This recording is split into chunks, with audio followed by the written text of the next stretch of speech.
이전에 우리가 그런 게임을 할 때가 있었습니다. 두 사람이 마주 서고 손을 펴서 서로 간에 밀면서 밀리는 사람이 지는 게임이었습니다. 이 게임은 힘으로 사는 게임이 아니고 누가 중심을 잘 잡느냐, 누가 상대방의 중심을 빼앗아 오느냐, 거기에서 이 싸움은 결정이 납니다. 아무리 힘이 좋아도 자기의 중심을 잃어버리면 쿵 하고 넘어지는 것을 보게 되고요. 우리는 그 장면이 너무 재밌어서 박수치며 웃을 때가 있었습니다. 이와 같이 중심을 놓쳐버리면 아무리 힘이 좋아도 아무리 많은 것을 가지고 있는 기술이 있다 할지라도 중심을 잃으면 그날 그 게임은 질 수밖에 없습니다. 오늘 저는 제목을 교회는 세상의 중심이라는 제목을 가지고 이 자리에 섰습니다. 교회는 세상의 중심입니다. 중심인 교회가 중심을 잃어버리면 세상은 무너질 수밖에 없고 흔들릴 수밖에 없다는 거. 오늘 우리가 있는 제목을 가지고 이 창세기 45장에서 요셉의 삶을 통해서 하나님께서 교회가 왜 세상의 중심이 되었으며 그리고 교회가 세상의 중심이라면 어떻게 해야 될지 성령님의 음성을 듣는 목된 시간 될 줄 믿습니다. 먼저 교회는 중심이기 때문에 살아 있어야 됩니다.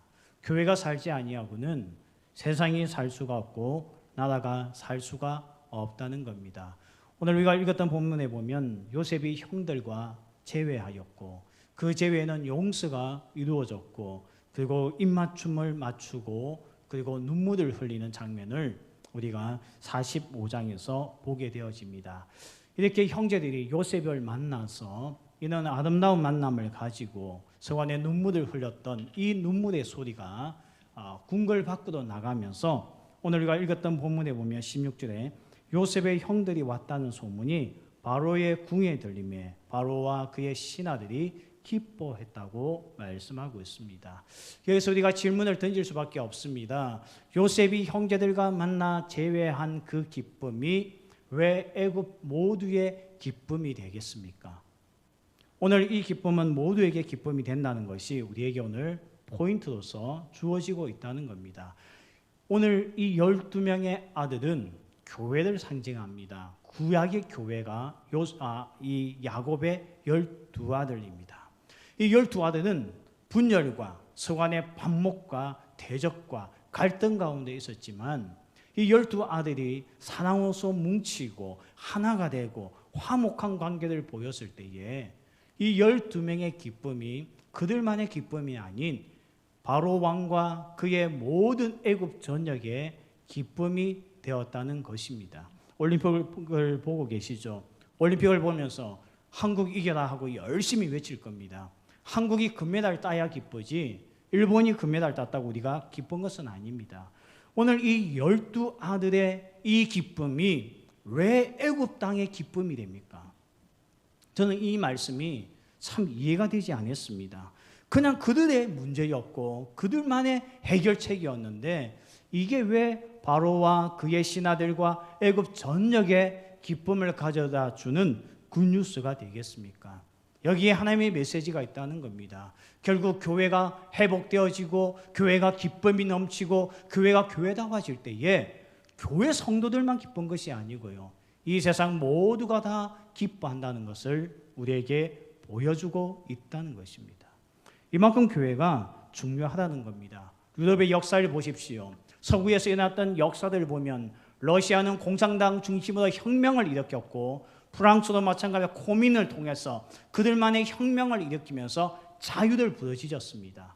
그러나 작은 나라였던 영국은 그 당시에 부흥운동을 가져왔고 미국도 부흥운동을 가져왔다는 겁니다. 독일은 마틴 루터를 기점으로 한 종교개혁이 일어났고 근데 이는 유럽 안에 똑같던 혁명, 하나는 종교적인 혁명이었고 교회의 혁명이었고 하나는 사상을 통한 이데올로기 통한 혁명이 일어났는데 러시아는 그 이후에 어떻게 됩니까? 아주 가난하고 살기 힘든 나라가 된 반면에 존 웨슬레와 찰스 웨슬레를 중심하였던 이 영적 부흥을 일으켰던 영국은 아주 발전하기 시작하였고요. 미국도 찰스 피니를 중심으로 무디를 중심으로 한 영적 부흥이 일어났을 때에 단순히 미국 교회가 부흥한 것이 아니고 미국 나라 그 자체가 발전하고 부흥했다는 것입니다. 오늘 교회는 이렇게 중요한 역할을 한다는 것입니다. 뜻으로 본 한국 역사라고 하는 함석헌 선생님의 책에도 이런 이야기를 하고 있습니다. 한국 땅에 들어온 유교는 관웅 상제에 영향을 주었다면 불교는 성황당을 짓고 아들을 낳을 수 있는 믿음을 심어주었다고 한다면 기독교는 이 땅에 복음으로써 이 땅을 전파하여 이 민족을 어둠에서 건져낸 종교가 기독교라고 그는 역사를 해석하고 있다는 것입니다. 우매한 한국 땅, 미신에 빠져있던 한국 땅, 모두가 무당에 빠져있던 이 땅에 복음이 들어오자 우리가 깨어나기 시작했다는 겁니다. 일제시대에 좌절할 수밖에 없는 상황 가운데서도 교회가 하나님 앞에 무릎 꿇고 기도하자 우리 안에 이런 독립에 향한 열망과 독립투사들이 나오기 시작했다는 겁니다. 결국 교회가 산다는 것은요, 단순히 우리만 잘 먹고 잘 사는 개인적인 문제가 아니라는 겁니다. 교회는 역사의 중심이고 그 나라의 중심이고 세계의 중심인 것을 우리에게 보여주고 있다는 것입니다. 그래서 오늘 요셉과 그의 형제들의 기쁨이 12명의 기쁨이 그 거대한 나라였던 이집트 전체의 기쁨으로서 바꿔놓을 수 있는 것, 이게 바로 오늘 교회가 가지고 있는 영향력인 줄 믿습니다. 그래서 예수님은 교회를 참 사랑하셨습니다. 이 세상에 예수님이 남겨두고 간 유산이 있다고 한다면 예수님의 옷자락도 아닙니다. 예수님의 그 지셨던 십자가 나무도 아닙니다. 결국 예수님이 이 땅에 유산으로 남긴 것은 교회입니다. 왜냐하면 교회가 이렇게 세상의 중심이고 교회가 산다는 것은 꼭 그 나라와 그 세상이 살 수 있기 때문에 하는 겁니다. 오늘 이 기쁜 소식이 들리자 바로 왕이 오늘 이렇게 이야기합니다. 요셉에게 너의 모든 형들과 그리고 그 가족들을 데리고 이 가나안 땅에서 돌아와 이 이집트 땅에서 살라고 오늘 이야기합니다. 그러면서 가장 좋은 것을 다 가지라고 그렇게 말해주고 있습니다. 참 저는 이런 말씀을 볼 때요, 여러분 정치가 어떤 곳입니까? 정치는 권력의 자리이기 때문에 누가 들어오고 나가고에 대해서 굉장히 예민합니다. 지금도 우리가 대통령 선거를 앞두고 굉장히 예민하잖아요. 어느 당에 누가 들어갈지 나올지 굉장히 예민할 수밖에 없는데 이 권력의 세계 안에 오늘 들어보지도 못하고 본 적도 없는 가나안 땅에 있는 요셉의 가족들이 들어온다는 것은 사실은 위협적인 상황이 될 수밖에 없습니다. 조선시대 태종 이방원도요, 자기가 결혼했던 자기 처갓집을 믿지 못했어요. 그래서 어떻게 합니까? 장인을 유배 보내고 처남들을 처형시키면서까지 이 권력에 대한 이 불안을 떨치지 못했다는 겁니다. 이게 권력입니다. 권력은 누군가가 들어온다는 것은 위협적인 겁니다. 그런데 오늘 보십시오. 바로가요, 모든 경계심을 다 풀고 당신의 가족을 데리고 이곳에 와서 살라는 겁니다.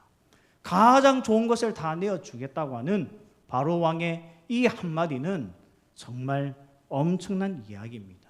사실은 어디에, 어떤 나라에, 어떤 종족인지도 잘 알지 못하는 이 정말 작은 가나안 땅에는 한 가족인데도 불구하고 오늘 이는 호의를 베푸는 이유가 무엇이겠습니까? 그것은 요셉의 신뢰 때문입니다. 요셉이 애굽에서 중심을 잡아주자, 요셉이 애굽에서 신뢰의 사람이 되자 단 한 사람이었지만 애굽 전역을 움직일 수가 있고 최고 권력자였던 바로 왕도 움직일 수 있었다는 겁니다.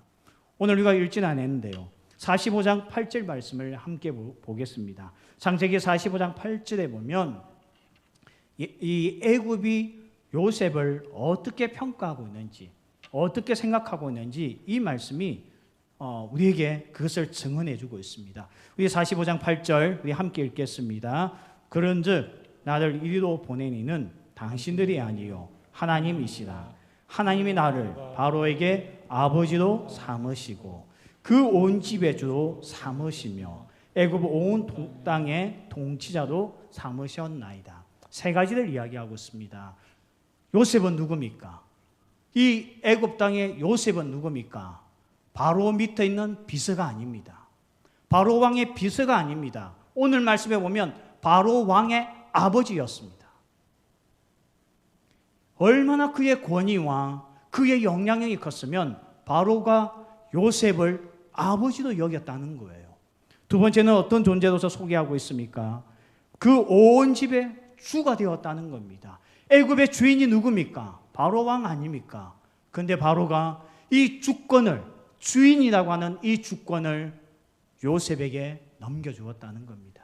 세 번째는 뭘 이야기하고 있습니까? 애굽 온 땅의 통치자로 삼았다는 것입니다. 우리 생각에는 바로 밑에 요셉이 있었다고 생각하지만 애굽의 모든 사람과 심지어 바로 왕도, 바로 왕보다 더 높은 자리에 있는 사람은 요셉이라고 말씀하고 있습니다. 어떻게 요셉이 여기까지 올라갈 수 있었겠습니까? 왕 위에 있다는 거 쉬운 게 아닙니다. 이 말씀을 보면 요셉이 우리말로 한다면 엄청나게 출세했잖아요. 그래서 어릴 때 저희 아버지는 저만 앉혀놓으면 요셉 이야기밖에 하지 않았어요. 정말 세상에 있는 영적인 아비, 정신적인 아비가 되라고 말씀하신 것이 아니고 너도 성공 한번 해보라는 거였죠. 오늘 요셉이 가져온 이 리더십, 정말 바로 왕의 아버지가 될 수 있는 리더십, 이건 보통 쉬운 상황이 아닙니다. 그런데 어떻게 이런 권력을 가지고 올 수가 있고 이런 위치에 올라갈 수가 있었겠습니까? 우리 한국 역사에도 이방 민족이 왕 위에 있었던 적은 한 번도 없습니다. 조선시대 역사 500년 안에도 없었고 고려시대 450년 역사 안에도 이방인이 왕 위에 있었던 적은 한 번도 없습니다. 이 당시 이집트는 세계 최고의 강국인데 그 강국을 통치했던 사람이 누구냐? 요셉 단 한 명이었습니다. 어떻게 이게 가능합니까? 오늘 이와 같이 요셉은요, 하나님의 말씀 안에 살아가는 그가 혼자였지만 애굽을 움직일 수 있는 영적 파워를 가졌다는 겁니다. 이스라엘 백성들에게 또 위기가 한 번 있었습니다. 예수님께서 이 땅에 오셨을 때에 로마의 통치를 받고 있던 것이 그 당시에 이스라엘 백성들의 위기였습니다. 그런데 그때는 하나님을 믿는다고 하는 바리새인들이 굉장히 많이 있었습니다. 한 명만 있었던 것이 아닙니다. 공간복음에 보면 대제사장도 한 명만 있었던 것이 아니고 대제사장들하고 소개하고 있을 만큼 제사장들도 많았습니다. 그런데 아무런 영향력을 미치지 못했습니다. 심지어 예수께서는 어떻게 평가했습니까? 그들의 말하는 것은 듣되 그들의 행위는 본받지 말라고 하면서 그 시대에 신앙을 가졌다고 하는 자들, 종교심을 가졌다고 하는 바리새인들이 어떠한 국가에, 나라에 영향력을 미칠 수 없다는 것을 우리에게 보여주었고요. 실제로 이스라엘을 로마로부터 구원해내지도 못했다는 것입니다. 오늘 이렇게 교회가 세상에 가진 신뢰도는 역사의 주인으로서 움직일 수가 있다는 겁니다. 바로가 요셉을 아버지와 같이 여겼기 때문에 가능했다고 한다면 오늘 교회가 요셉이 되어야 될 줄 믿습니다. 교회가 이 주도권을 가져야 되는 거예요. 역사의 주권자가 되어야 되는 겁니다. 우리가 주도권을 가져와야 되는 거예요.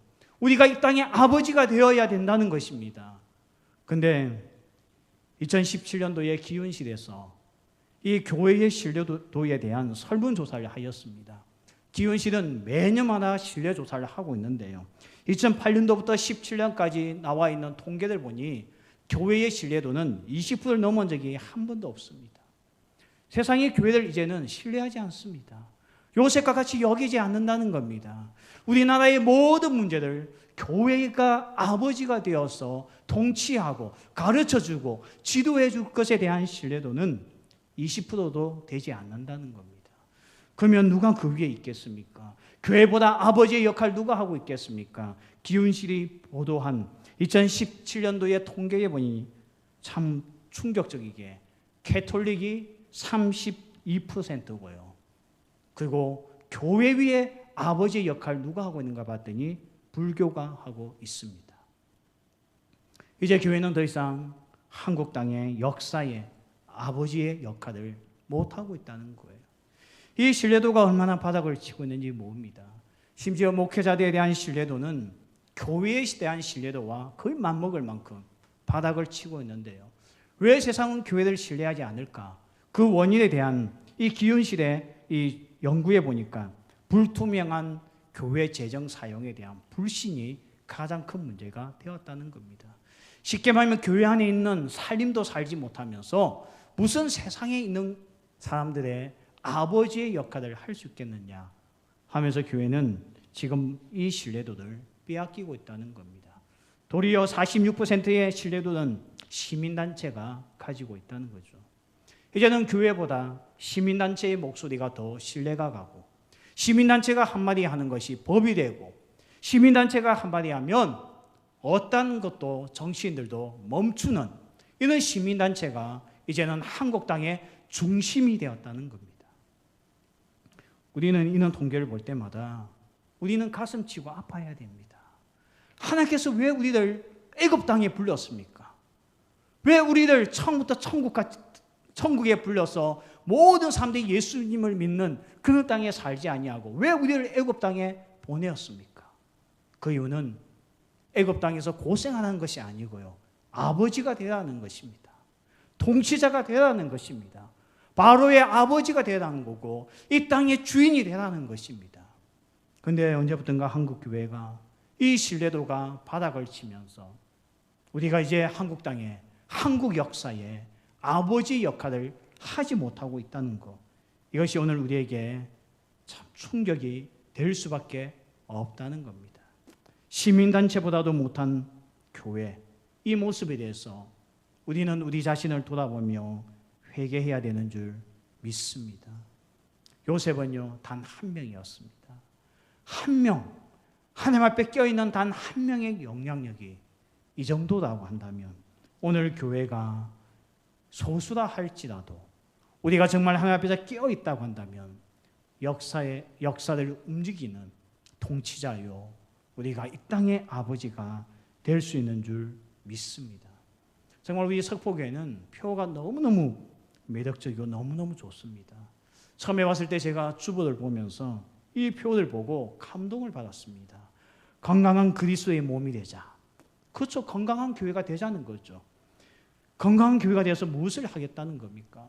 하나님께 기쁨 되고 세상에 소망 주는 교회가 되자. 공동체가 되자. 결국 이거 다음 말로 이야기한다면 바로의 아버지가 되자. 애굽의 아버지가 되자. 부산 땅의 아버지가 되자. 우리 교회 한마디 한마디가 세상을 움직이는 그 역할을 하자. 이게 우리의 석포교회의 비전이지 않습니까? 오늘 이것은 우리 석포교회만 주신 비전이 아닙니다. 이 땅에 있는 모든 교회에 주신 하나님의 비전인 줄 믿습니다. 우리가 이 주권을 찾아와야 되는 거예요.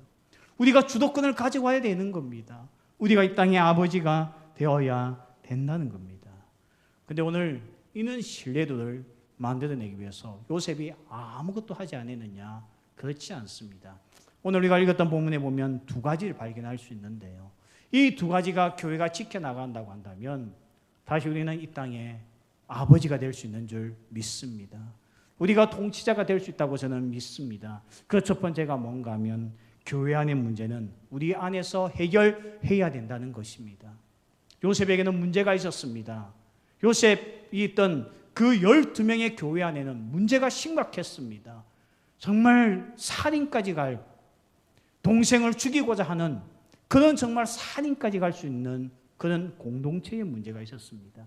만약에 요셉이요, 형들에게 죽임을 당할 뻔하였고 형들이 팔아서 노예가 되어서 애굽 땅 왔다는 것을 바로 왕이 알았다고 한다면 요셉의 가족들에게 이는 호의 베풀지 않을 겁니다. 이런 문제 많은 가정을, 이런 문제 많은 종족을 어떻게 바로 왕이 애굽의 가장 좋은 것을 내어줄 수가 있겠습니까? 그래서 요셉은요, 형들을 만났을 때 어떻게 했습니까? 애굽 사람이 모두가 보는 가운데서 형제들과 이 문제들 가지고 다투고 논의하지 않았다는 겁니다. 애굽 사람을 다 나가 있게 만들고 문을 닫고 그 안에서 형제들과 이 관계 문제를 풀고 울면서 입맞춤하면서 참된 샬롬, 평화를 가져왔다는 것입니다. 교회 안에 있는 문제는 교회 밖으로 나가면 안 되는 거예요. 그래서 사도 바울도요, 고린도 교회 안에 너무나 많은 갈등이 있을 때에 사도 바울이 그렇게 이야기합니다. 너희 안에 이것을 판단해 줄 자가 없느냐? 왜 이 송사의 문제를 가지고 세상의 법정까지 가느냐 하면서 고린도 교회를 책망했습니다. 그 책망의 핵심이 뭐냐? 교회는 통치자요, 교회는 아버지요, 우리가 판결할 수 있는 심판자인데 교회가 이것을 해결하지 못하여 세상 법정에 서는 것은 우리가 이기고 지고의 문제가 아닌 주도권을 세상에 내놓았다는 것입니다. 오늘날 우리 한국교회에 들려오는 많은 소식들이 뭡니까?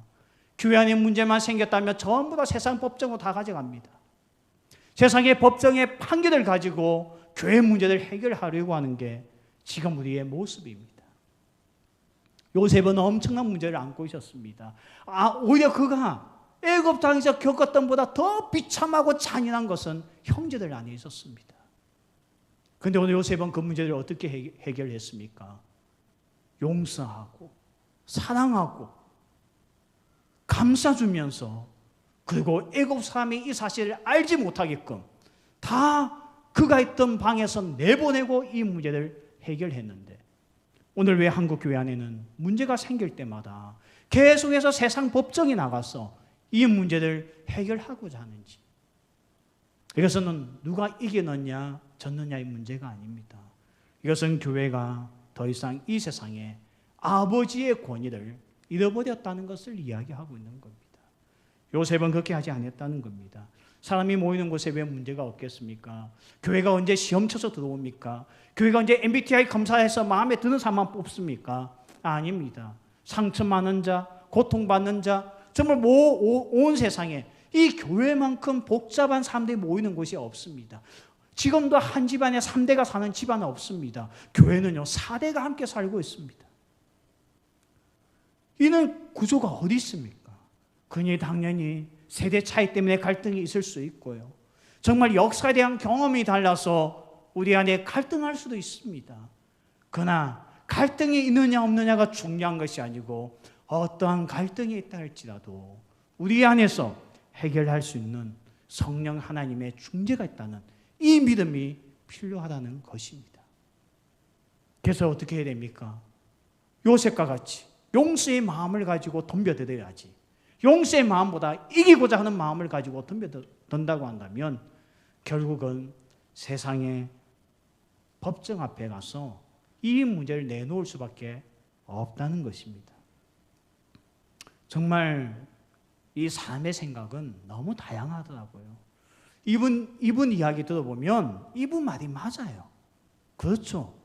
나중에 이분 이야기 들어보면 이분 말도 맞아요. 그러나 결론은 둘 다 싸우고 있어요. 다 맞아요. 맞기 때문에 이제 해결할 수 있는 건 하나밖에 없습니다. 그것은 누군가의 판단을 받기보다 맞는 것을 서로가 인정하고 사랑하는 것밖에 없다는 거죠. 그래서 사도 바울은요, 교회의 가장 중요한 덕목은 사랑이라고 하였습니다. 어떠한 은사보다도 더 우리에게 값진 것이 있다고 한다면 사랑이라고 하였습니다. 사랑이 없으면 교회는 깽가리를 치는 것이고 정말 소란하고 요란스러울 수밖에 없기 때문에 사랑 외에는 방법이 없다고 이야기를 했다는 겁니다. 요셉은 이런 부분에 있어서 실천자였습니다. 사모는 억울한 일을 당하면요, 자기 변명하기 바쁩니다. 자기의 억울함을 사람들에게 말해주고 싶지, 내 안에서 그 덮고 상대를 용서하고 싶은 마음 별로 없습니다. 저도 억울한 일을 당하면요 꼭 말하고 싶더라고요. 누군가에게 말을 해서 인정받고 싶은 거예요. 거기다 내가 그런 사람을 용서해줬다는 것은 더욱더 자랑하고 싶은 게 사람의 마음입니다. 그러나 요셉은요 그 이상을 본 거예요. 우리가 그렇게 하지 못하면 바로의 아버지의 이 권위 우리가 세상에 뺏길 수밖에 없기 때문입니다. 또 하나를 더 이야기하고 있는데요, 우리 몇 절인가 하면 24절입니다. 오늘 읽었던 본문 45장 24절 함께 읽겠습니다. 이에 형들을 돌려보내며 그들에게 이르되 당신들은 길에서 다투지 말라 하였더라. 요셉이 두 번째 부탁한 게 뭡니까? 요셉이 주도권을 잡고 있을 때에 형제들을 사랑으로 용서하는 일을 했습니다. 이제 형제들도 해야 할 일이 하나 있는 거예요. 그게 뭡니까? 서로 다투지 않는 겁니다. 오늘 용서와 사랑 그리고 다툼을 멀리하는 것, 이게 바로 오늘 교회가 주도권을 잡는 것이고 이 땅의 아버지가 될 수 있는 것입니다. 우리는 생각합니다. 교회가 이웃에 많은 선행을 베푸면 교회가 주도권을 잡는다고 생각합니다. 근데 요즘에는 시민단체가 우리보다 더 잘합니다. 이미 세상이 인정하고 있잖아요. 교회보다 더 신뢰가 가는 것이 시민단체인데 교회가 아무리 많은 것을 퍼준다 할지라도 지금 정부가 내놓는 복지 못 따라갑니다. 결국 오늘 요셉이 이 모든 것을 알고 있기 때문에 우리 안에 신뢰도를 회복하는 것은 두 가지밖에 없다는 겁니다. 우리 안의 문제는 사랑으로서 해결하는 것이고 두 번째는 다툼을 피하는 것입니다. 오늘 다투지 말라. 이 말씀이 성령님의 음성인 줄 믿습니다. 우리 그리스도인들이 다투는 순간 리더십을 빼앗기게 됩니다. 우리가 직장에서 다투는 순간 리더십을 빼앗기는 거예요. 우리가 정말 잘못된 것은 잘못되었다고 이야기한다 할지라도 우리가 다투는 순간 모든 것에 대한 리더십을 빼앗길 수밖에 없다는 겁니다. 말씀을 맺겠습니다. 교회는 세상의 중심입니다. 믿지 않는 사람들이 그렇게 이야기합니다. 교회가 왜 존재하는가? 옛날에 모 복지부 장관이 그 말 했다가 굉장히 교회가 불만을 제시했던 적이 있죠. 오늘 교회는 정신적인 평안을 주고 그 대가로서 수입을 올리는 것이 교회라고 이야기했습니다. 이게 세상이 교회를 평가하고 있는 모습입니다. 제가 믿지 않는 한 분하고 차를 타고 가는데 그분이 저보고 그 이야기를 하더라고요. 부산의 큰 교회 앞을 지나가는데 여기가 그렇게 사업을 잘한다면서요. 이제 세상은 교회를 세상의 아버지요, 통치자요, 주로서 여기지 않습니다. 그냥 자기들이 열심히 땀 흘려서 돈을 벌고 있다고 한다면 이분들은 종교라는 걸 통해서 그렇게 하고 있다고 세상이 우리를 비웃고 있습니다. 우리는 이런 사실 앞에 우리 자신을 돌아보아야 됩니다. 오늘 요셉이 그것을 우리에게 보여준 거죠. 엄청난 갈등이 있었고 정말 받지 말아야 될 상처를 교회 안에서 받았던 요셉이지만 요셉은 그 문제를 가지고 세상 밖으로 나가지 않았다는 겁니다. 사랑으로서 덮어나가고 그리고 형제들에게도 다투지 말라 당부하면서 그가 바로의 아버지요, 오늘 애굽 땅의 주가 되고 애굽의 통치자가 되었던 이 교회의 위상, 오늘 우리가 회복되어야 될 부분인 줄 믿습니다. 우리가 한국 교회 전체를 논하지 않는다 할지라도 이미 우리 석포교회는 비전을 가지고 있습니다. 건강한 그리스도의 몸이 되어서 하나님을 기쁘시게 할 뿐만 아니라 정말 이 길을 지나가다가 이 코로나 시대 때에 너무나 많은 사람들이 힘들다고 절망할 때에 석포교회 앞을 지나가면서 소망을 얻을 수 있는 그런 교회, 우리 주님께서 원하시는 교회의 모습인 줄 믿습니다. 우리 같이 한번 찬양하면서 하나님 이런 교회가 되게 하소서. 정말 하나님 앞에 기쁨이 되고 이웃에 소망을 주는 건강한 교회, 정말 세상의 주가 되고 통치자가 되고 오늘 바로의 아버지가 될 수 있는 교회, 그런 석포교회가 되게 하시고 우리가 그런 교회를 위하여